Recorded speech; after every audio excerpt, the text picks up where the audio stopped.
really wasn't a kiss. This is more of a kiss. No classic show has been treated more unfairly than Wings. This wasn't some small sitcom, not some lucky hit that disappeared overnight.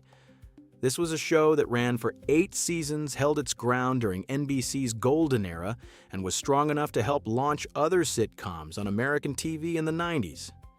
And yet now, when people talk about that time, Wings gets treated like some side note. The absurdity doesn't stop there. Even the faces that came out of this show have been forgotten by audiences to the point where people don't even wonder where they are now or how they're doing, even though we used to love them that much. So today we're going to look back at the lives of the Wings cast after 36 years, and stick around till the end because I'm going to break down the strangest thing about this show, how a sitcom that big could just vanish from public memory like it never existed. Number 1, Tim Daly as Joe Hackett. Let's start with Tim Daly as Joe Hackett, the older brother in the Hackett family and co-owner of Sandpiper Air. Joe is the central character of Wings, showing up as a responsible pilot who's always trying to keep both work and family from falling into chaos. Tim Daly was born in 1956 in New York. When Wings premiered in 1990, he was 34. He didn't come into the role of Joe as a newcomer. He already had a solid career behind him. Tim Daly came from an acting family, the son of James Daly, younger brother of Tyne. Daly studied at Bennington College and graduated in 1979. Before Wings, he had roles in Diner Maid and Heaven Almost Grown, and was also recognized on stage with the Theatre World Award in 1987. After Wings, Tim Daly kept working steadily. He voiced Superman in Superman. The animated series then showed up in The Sopranos' Private Practice and Madam Secretary. He's not the kind of actor remembered for just one role. He's someone who maintained a long presence on American television. His personal life has had its share of ups and downs. His father passed away when Tim was still young, not long after a very personal conversation between the two of them. His mother struggled with alcoholism, and Tim Daly later became her caregiver during her final years. He married Amy Van Nostrand, had 2 children, then divorced in 2010. More recently, he's spoken openly about regretting how he handled the divorce with his kids. He also admitted there was a period when he had a difficult relationship with alcohol and talked about his journey to sobriety. In 2017, he had a skiing accident and broke both legs. After everything, Tim Daly never left the profession. He's still acting, still carries that steady, seasoned image of a long-haul actor. In 2025, he married Téa Leoni. Going into 2026, the two of them are continuing with a new NBC project. This year he's 70, still active, and still one of the most recognizable faces people remember when they think back to Wings. Number 2, Steven Weber as Brian Hackett. Now let's get to the guy who made bad, Sandpiper Air anything but peaceful. Steven Weber, I will do everything as Brian Hackett. Brian is Joe's younger brother and the other central character of Wings. If Joe represents discipline and responsibility, Brian is the impulsive, charming troublemaker. And this pair of brothers is the backbone of the entire series across 8 seasons, 172 episodes. Steven Weber was born in 1961 in New York.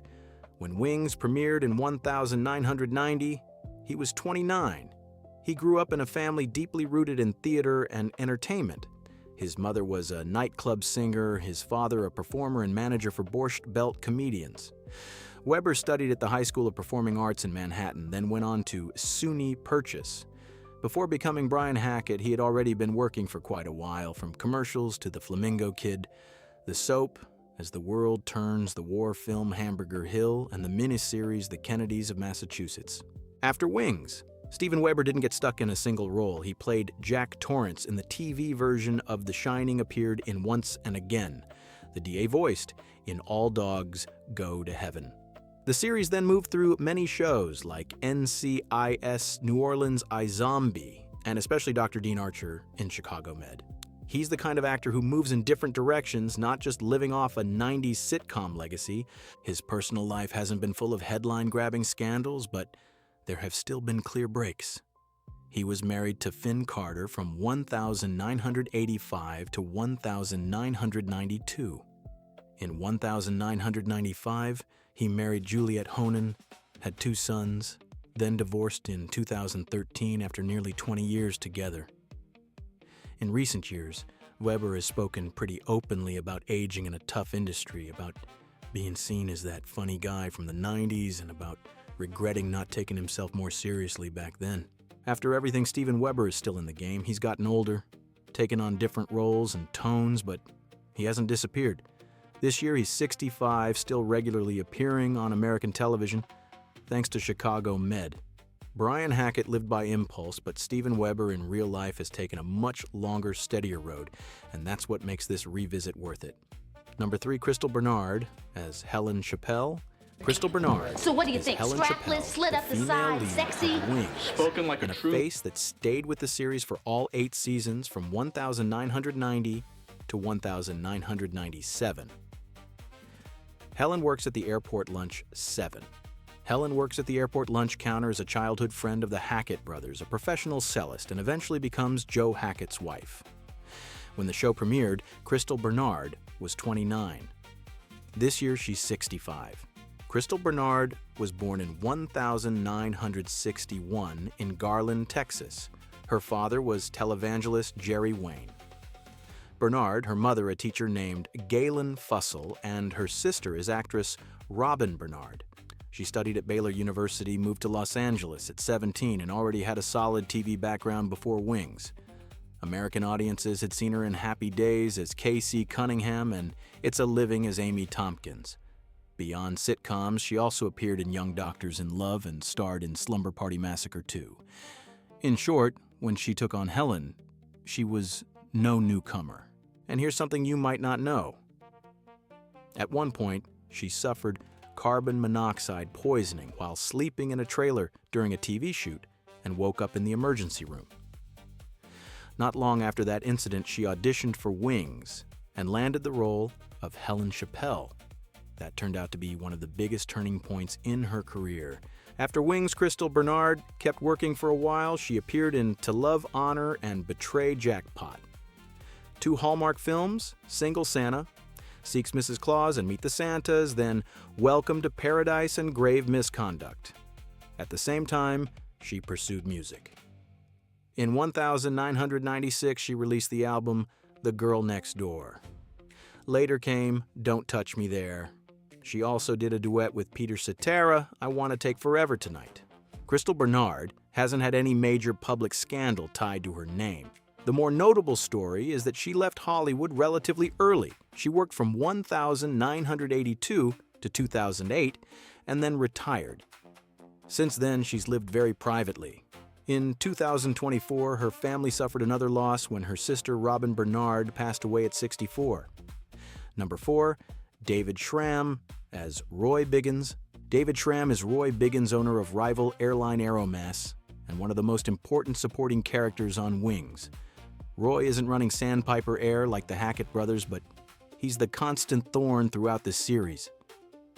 David Schramm stayed with Wings from beginning to end, appearing in all 172 episodes across 8 seasons. When the show premiered in 1990, he was 44. He was born in 1946 in Louisville, Kentucky, and passed away in 2020 at the age of 73. Before becoming Roy Biggins, David Schramm was already a highly trained stage actor. He studied at Western Kentucky University, then went to Juilliard, and was also one of the founding members of the acting company. On stage, he had been active since the 70s, performing in major Broadway productions and gaining recognition in both classical drama and comedy. In short, Schramm came into Wings, not as a typical sitcom face, but as a deeply trained theater actor. After Wings ended in 1997, David Schramm didn't chase TV stardom. He went back to the stage. In the years that followed, he appeared in productions like The Beard of Avon, The Seafarer Finian's Rainbow, The Merry Wives of Windsor, and Outside Mullingar. His final stage role was Enter Laughing the Musical in 2019. That fits perfectly with his path. Television made him widely known, but theater was always where he truly belonged. David Schramm's personal life wasn't tied to major scandals. The heavier part came with his health and later years. In 2015, he had to withdraw from a play on doctor's orders due to voice issues. In March, 2020, David Schramm passed away from a heart attack in New York, closing out a remarkable life. Number 5, Rebecca Schull as Faye Cochran. Rebecca Schull is Faye Cochran, like ticket some agent buff at young Sandpiper stud who Air, can't keep his and one of hands off 5 me. faces who stayed with Wings from start to finish. Faye isn't a central romantic lead like Helen or a troublemaker like Roy, but she appears in all 172 episodes across 8 seasons and represents the everyday life of that small airport. When Wings premiered in 1990, Rebecca Schull was 61. This year she's 97. She was born in New York, studied acting in the U.S. and in Dublin, and entered the profession through a long path rather than early fame. Before Wings, Rebecca Schull already had a strong background in stage and television. She was part of the first off-Broadway production of Fefu, and her friends appeared in soaps like One Life to Live, and had roles in Roseanne Newhart and Crimes and Misdemeanors. With Wings, she found the role that suited her best. Faye had been a flight attendant before working at the ticket counter, and the role resonated strongly with real-life airline workers. At one point, many actual flight attendants recognized Rebecca Schull and saw her as a kind of representative, because Faye Cochran felt so close to their world. After Wings ended, Rebecca Schull didn't disappear. She kept working in films and series like Analyze This, Analyze That, Frasier United, 93 Little Children, then Suits, where she played Edith Ross, and Chasing Life. Her public credits even extend to Meet Cute in 2022. She's the kind of actor who doesn't rely on one role but lasts across generations of audiences. Rebecca Schull married Gene Schull in 1951, had 3 children, and that marriage lasted 57 years until he passed away in 2008. In recent years, she's lived more quietly in New York. She shares a home with a much younger roommate, a way of moving forward after loss and not living alone in her later years. Number 6, Thomas Haden Church as Lowell Mather. You remember Lowell Mather, right? He's the mechanic at Sandpiper Air, one of the biggest comedic forces in the early years of Wings. When the show premiered in 1990, he was 30. This year he's 66. Church was born in 1960 in California with the birth name Thomas Richard McMillan.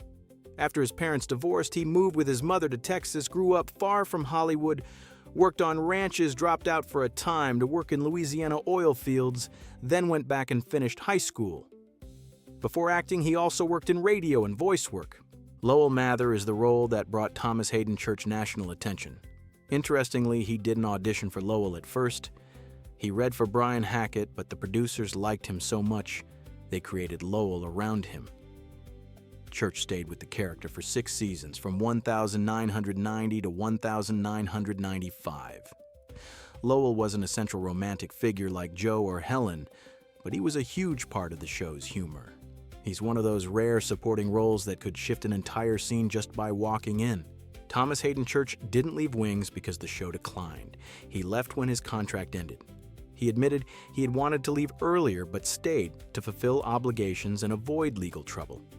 That decision turned out to be great for his career. After Wings, he moved to Ned and Stacy, then broke out in film with Tombstone George of the Jungle Rolling Kansas, and especially Sideways, which earned him an Oscar nomination. After that came an Emmy for Broken Trail appearances in Spider-Man 3 and continued work in Divorce Twisted, Metal Tires, and Accidental Texan. Among the Wings cast, this is one of the biggest post-series leaps. Number 7, Tony Shalhoub as Antonio Scarpacci. Tony Shalhoub is Antonio Scarpacci, and this is one of the most interesting cases in the Wings cast. Antonio wasn't created as a core character from the start. Tony Shalhoub first appeared in Season 2 in a small role, then from Season 3 became a regular. When he entered the Wings orbit in 1991, he was 38. This year he's 73. He was born in 1953 in Green Bay, Wisconsin, the 9th of 10 children, grew up in a Lebanese-American Christian family, studied at the University of Southern Maine, and earned a master's in acting from the Yale School of Drama in 1980. Before television fame, he was already a formally trained stage actor. After Wings, Tony Shalhoub went the farthest out of the entire cast. He appeared in Big Night, Men in Black Gattaca, and Galaxy Quest, then truly became a major star with Monk. His role as Adrian Monk earned him 3 Emmy Awards for lead actor in a comedy. Later, he won another Emmy for The Marvelous Mrs. Maisel.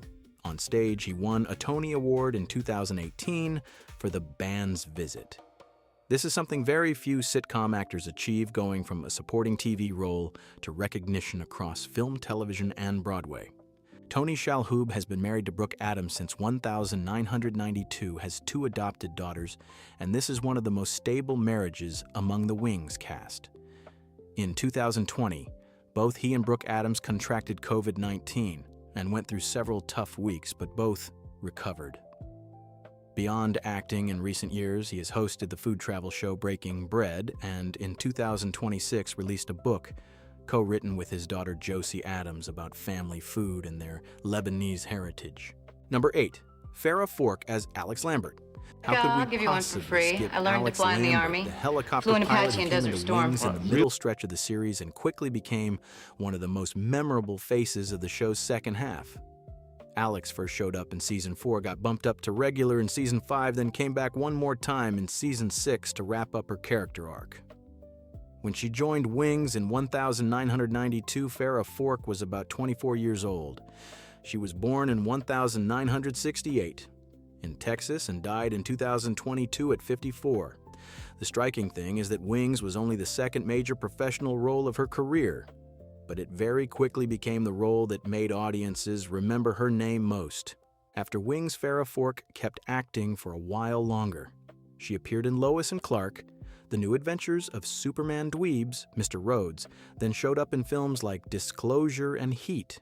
She also voiced Big Barda for DC Animation, but her screen career did not last all that long. Her last on-screen role came in 2001, then she more or less stepped away from acting completely with just one more voice credit in 2005. One notable part of her personal life was a lawsuit in 1994 involving silicone breast implants after one of the implants ruptured and caused health complications. After that, Farrah Forke chose to leave Hollywood, return to private life, and focus on raising her twin sons. Number 9, Amy Yasbeck as Casey Chappelle Davenport. Amy Yasbeck is Casey Chappelle Davenport, Helen's sister, and the character who really changed the whole vibe of the second half of Wings. Casey joined the series in 1994, stayed with the show through the final episode, and was one of the reasons the later years of Wings had more friction, more romance, and more chaos. She comes back to Nantucket after being left by her husband, then gets pulled into a relationship with Brian Hackett, while Antonio is openly crazy about her. When she joined Wings, Amy Yasbeck was 32. This year she is 64. Before that, she already had a strong career with Days of Our Lives, / Two Pretty Woman, Problem Child, Robin Hood, Men in Tights, and The Mask. Put simply, Amy came into Wings not as a new face, but as an actress who was already very familiar to American television and film in the early 90s. The biggest story in Amy Yasbeck's life happened off camera. She met John Ritter in 1990 while they were making Problem Child. The two had a child together, Noah, in 1998, then got married in 1999. Then on September 11, 2003, Ritter suddenly died at 54 from an aortic dissection after it was first mistaken for a heart attack. That shock completely changed Amy Yasbeck's life. Just a few weeks later, she founded the John Ritter Foundation for Aortic Health to raise awareness about the illness that took her husband's life. After that came years of lawsuits against the hospital and doctors in a wrongful death case. Some defendants settled out of court for a total of around $14 million, but in 2008, the jury found that the 2 remaining doctors were not legally liable. That shock did not end in the courtroom. In 2022, Amy said she still was not ready to date again. Early in 2026, she said very plainly that she does not believe in something called closure, because that kind of pain does not disappear, it just changes rhythm over time. After Wings, Amy Yasbeck did a few more sitcoms and television movies, then gradually stepped back. More recently, she appeared in the short film Fireflies in the Dusk in 2025, but the image people have of her now is no longer tied first to trying for some big screen comeback. It is tied to something heavier and a lot more lasting. Amy still appears with the Ritter family at events, still talks about John, still raises money, still turns a private tragedy into work that has lasted more than 20 years. Number 10. Caroline Aaron as Mary Pat Lee. Caroline Aaron came into Wings as Mary Pat Lee, a talk show host who dates Roy Biggins in Season 8. When she appeared on Wings in 1997, Caroline Aaron was 45. This year she is 74. She was born in Richmond, Virginia, studied at American University and then HB Studio, and came to Wings already as a very seasoned actress in theater, film, and television. The most notable thing about Caroline Aaron is not scandal. It is the stumbles and losses that were deeply real. Her father died young, leaving her mother to both work and raise 3 children, while also taking part in civil rights activism. Then, in the summer of 1970, Caroline Aaron herself went through an early life shock. American University withdrew her admission because her grades had slipped in her final year of high school. She and her mother drove to the school to ask for one more chance, and that moment became a real turning point. Many years later, another loss that hit even harder came in 2002 when her sister director Josephina Badi died of breast cancer at 52. That is the kind of tragedy that does not make noise in the tabloids, but it leaves a very deep mark on a person's life. Caroline Aaron did not chase her career like she had to grab every opportunity at all costs. She married James Foreman in 1980, had 2 children, and later spoke pretty openly about how she had sometimes chosen to turn down or adjust work so she could stay closer to home, raise her kids, and keep family life steady. That choice made her career path look less explosive early on, but much longer in the end. After Wings, she kept going with many films and many series, then became especially familiar to modern audiences through The Marvelous Mrs. Maisel, where she and the cast won 2 straight SAG Ensemble Awards. By 2025, in her 70s, she was still on the off-Broadway stage with Conversations with Mother. Number 11, John Ritter as Stuart Davenport. John Ritter came into Wings as Stuart Davenport Casey's estranged husband. He appeared in only 1 episode, but this was a guest role with real weight because Stuart is directly tied to one of the biggest knots in Casey's life. That episode aired on May 14th, 1996. Stuart comes back looking broke and remorseful, but in truth, he is still trying to scam Casey one more time. When he stopped by Wings, John Ritter was 48. He was born in 1948 in Burbank, California, the son of Tex Ritter and Dorothy Fay, and before he ever got to Nantucket, he was already an American sitcom legend because of Three's Company. The role of Jack Tripper won him an Emmy and a Golden Globe, followed by a long career with Three's a Crowd, It Problem Child Sling Blade, and 8 Simple Rules. Wings did not make John Ritter famous. It was the other way around. John Ritter gave a small guest role on Wings' Extra Weight. John Ritter had 3 children with his first wife, Nancy Morgan, then met Amy Yasbeck while making Problem Child. The two had a child together, Noah, in 1998 and married in 1999. Just 4 years later, the whole story turned tragic. On the evening of September 11th, 2003, Ritter suddenly became ill while rehearsing for 8 Simple Rules. He was sweating, had chest pain, was vomiting, got taken to the hospital, and was first treated as though he were having a heart attack. In reality, it was an aortic dissection. He was taken into surgery but died that same night at 54. His death did not just end a career that was still going strong. It also pushed his family into years of legal action. Amy Yasbeck and his children pursued a wrongful death lawsuit. Some parties settled with the family, but in 2008, the jury found that the 2 remaining doctors were not legally liable.